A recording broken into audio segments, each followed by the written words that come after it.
Yoo ammoo ka'ee Oromoon biraa ka'uu sullee taate akkasiin koobandootitti cal'isuus hin dandeenyu dhugaa nama keenya kanaa ni baafna. Argachuuf qabna. Tuntuu Jawaarii beeka. Sheetti cuucuu boora uffatee shiboo harkatti diree bosona seene. Jawaarii dhamnaan kana beeka. Duuti tun Jawaariin ajjeesan hin beeka. Kanaaf.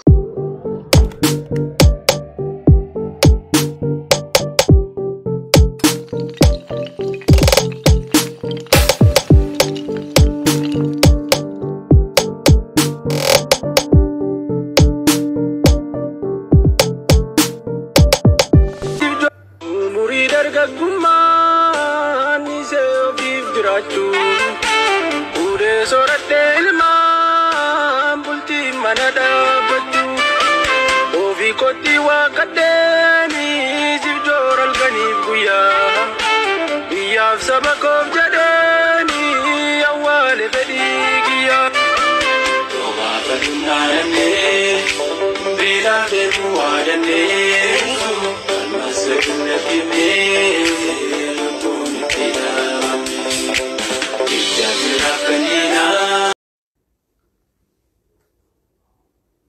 Assalamu alaikum warahmatullahi wabarakatuh. Ashamar kafune jirtu wagajratani video kana like share goda asa dera hindu bado akwa mata dure targetani ajjefamu Ustaz Kamal yookiin jalqabsoo Kenya jechuudha.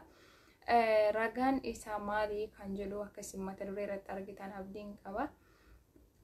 Dhugaa dubbachuu fi uummati keenya siluma ajandaa barbaada ta'eemmoo ajandaa argame akkasumas tokko gandummaa barbaadu warroota gandummaa barbaadanii fi dhimmi kun dhimma guddaa ta'ee fi jira jechuudha. Asumarraan dhaamseen dabarsuu barbaadu isa du'eef rabbi irraa mataa isaaf haa godhu dhugaa isaammoo rabbiin abaasu warroonni immoo kaleessaa qabtanii haga irraa yeroo keessan kijibaan dabarsaa jirtan yeroo keessan ajandaa kijibaa gootanii yeroo keessan ofirraa fixaa jirtan rafaa boqodhaa. Maaliif dhugaan lafa jira akka dhugaan ba'u qofa rabbiin kadhadha. Amma jechuun gaafa artisti Haacaaluu Hundeessaa du'e mootummaan hin kijiba jechuudha. Uummata miti mootummaan hin kijiba. Gaafa artisti Haacaaluu Hundeessaa du'e Shimallis maal jedhe gadi ba'e shaneetu ajjeese. Shaneetu artisti Haacaaluu Hundeessaa nyaate jedhe imimmaan buusee bu'e. Kijibaan imimmaan buusee bu'e. Akkasuma jechuudha. Ustaz Kamal jechuudha rahmanni maqaasaan haadha'u.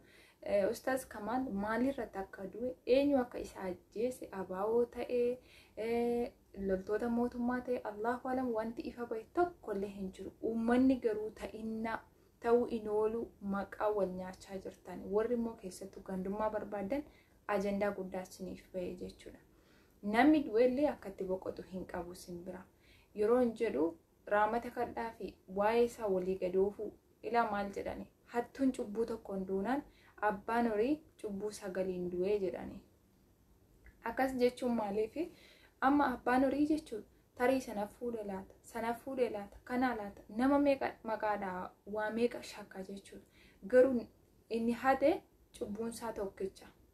Akkasuma inni du'ellee waan inni irratti du'e waa tokko waan inni du'eefis waa tokko warroonni immoo hin beekne immoo tarii ta'innaa laata kan jedhuun warroonni suuraa marroo gadi gombistanii akkasuma immoo du'a isaa du'a Jawaarii silaa Jawaariin ajjeesuuf turanii dhugaa dubbachuuf warroonni miidiyaa kanarraa waa kijibaati yeroo keessan gubdan faayidaa isiniif hin qabu.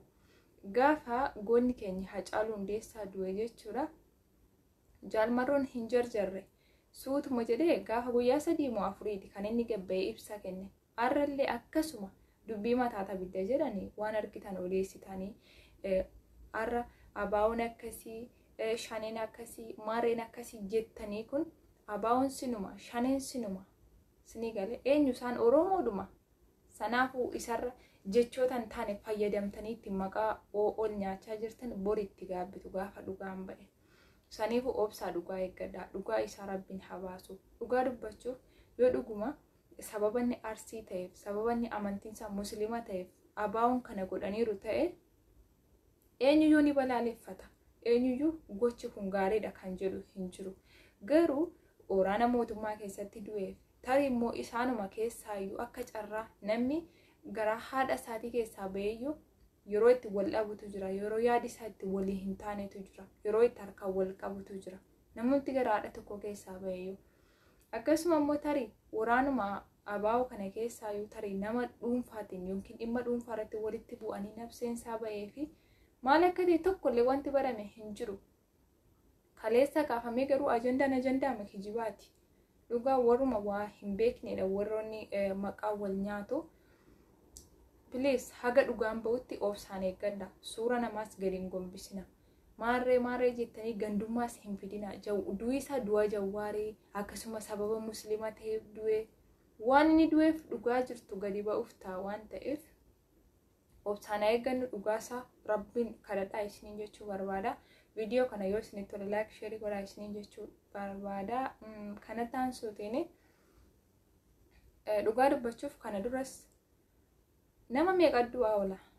Abaa'oo keessaas loltoota mootummaa keessaas maaliif jirri guyyaarra dhukaasa walitti banaa oolu? Guyyaarra wal lolaa oolu. Garuu jaalmarroon guyyaa gaaf tokko nama akkasii nurraa du'e jedhee gadi ba'ee waa'ee abaa'oo gabaasee hin beeku. Garuu kabajaa Oromoof guyyaa tokko jechuudha abaa'ootu akkasitti nurraa du'e jedhee jaalmarroon gadi ba'ee guyyaa tokko gabaasa godhee hin beeku. Maaliif kun aadaa isaanii miti, barsiifataniis hin jiran. Garuu kabaja Oromoof immoo gabba'ee dhugaa isaa nuuf himuu qaba inshaallah. Abdii irraa qabna waan ta'eef. Ani waa'ee gandummaa keessaa hin qabu. Garuu warroonni waa'ee gandummaa odeessitan baay'ee tokko nama aarsitu bakka. Hundumtuu follow like argachuu fi TikTok kanarraa waan hin taane haasaa. Garuu namni wallaalaan immoo hin jiru. Hundumtuuyyuu mataasaa beekeeti kan biyyarraa ba'e. Warroonni chaansii arganne nama arrabsinu, biyya xiqqeessinu, gandummaa wal qeeqaa jirru warrootuma biyya namaa keessa jirrudha. Nuti umuriin keenya waggaa 18 gadi hin jirru. Wallaalaa hin jedhamnu. Yoo sammuun keenya wallaalaa ta'e umuriin keenya nama waa beeku nu godhee jira. Akkasuma warri gandummaa wal nyaatanii du'i isaa du'a Jawaarii sababa musliima ta'eef du'e. Rabbi malee eenyu beeka amma waan inni du'eef. Akkasuma immoo dhugaa dubbachuuf yoo sababa inni musliima ta'eef ajjeesan akkuma sila dubbate sababa inni arsii irraa dhaqee isaanitti dabalameef ajjeefame ni balaaleffanna. Maaliif namni amantii isaaf ajjeefamuu qabu gandummaaf ajjeefamuu hin qabu. Akkasuma warri bosona jiran kuni itti toleennaan miti kan isaan bosona keessa jiraachaa jiran. Garuu uummata keenya bilisa baafna jedhaniiti. Kanaafuu Rabbiin tokkummaa nuuf haa kennu. Taate immoo ajandaa arganne gandummaan dhibbatti dhuftee jirti. Ani viidiyoo kana waraabuu hin barbaanne. Waanuma arge ajandaa godhachuu hin barbaadu. Waruma ajandaa godhatuuf dhiisuun barbaada. Garuu yeroon jechoota namaa dhaga'u baay'ee tokko na aarsa jechuudha. Ani miidiyaa TikTokii, miidiyaa Facebook irra dhaqee yaada kennachuus yookiin yaada ibsachuu hin barbaadu. Kanumaan bade karaa YouTubeetiin yaada ibsachuun barbaada. Kanaafuu dhugaa sarabba baasu. Yoommoo dhuguma waraana abaa'ootu sababa amantiif sababa gandummaaf ajjeesan ta'e ni balaaleffanna hundi keenyayyuu. Namni immoo mana tokko keessa taa'eyyuu garaadha tokko keessaa ba'eyyuu walitti bu'a waan ta'eef dhugaa isaa rabba baasu. Waan inni irratti du'e maaliif akka hin ajjeefame Rabbitu beeka. Warri har'a du'i isaa du'a Jawaarii sababa Jawaarii dhameef manaa ba'e. Ay dhugaa Rabbi waa'een gandummaa kun baay'ee takka na ajaa'iba. Akkam gandummaa kana ajandaa godhachuu jaallattanii. Silaa dhugumaa isiniif dubbadhu Oromoon jechuudha. Oromoon kutaa 11 qabdi miti. Kutaan 11 kun gaafa isheen ol geessee Oromiyaa bilisoomsitee ofii bilisoomte dhugaa Rabbiitiin na taazaba warri haasaa kiyya fudhatanis warri hin fudhannes. Hin jiru malee. Oromoon kutaan 11 dhuguma bilisoomtee waliigaltee biyyi keenya guddatee jiraatti moo kun waan fakkaatu miti. Garuu wanti garaana nyaatu warra biyya keenya bilisoomsina jedhanii haga har'aa lubbuu isaanii kaffalanii jireenya dhuunfaa dhiisanii ituu ilmaan horuu danda'anii ituu maatii isaanii jinqananii jiraachuu danda'anii dhiisanii du'a saree du'anii haadha isaanii boosisanii haadha isaanii qara laalaa aatte warra kana warri garaana nyaatu. Har'as immoo warra Oromoo bilisa baafna jedhee bosona keessatti irbaata rasaasaa ta'aa jiru. Isaan qofaaf garaana nyaata.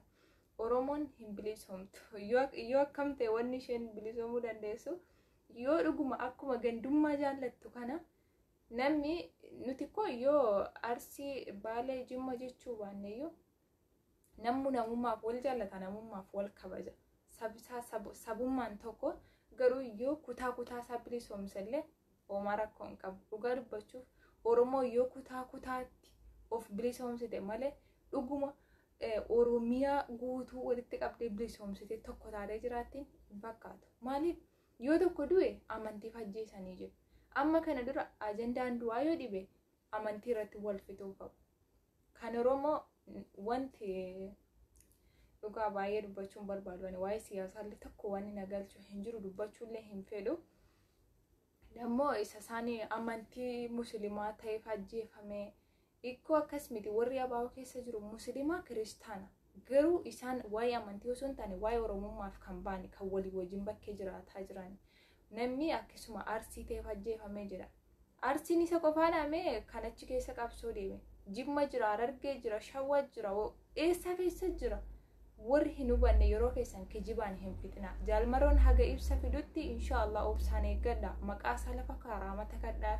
Umurii dargaggummaan isee ofiif jiraachuu fuudhee soorattee ilmaan bultii mana dhaabbachuu ofii kottii waaqaddeeni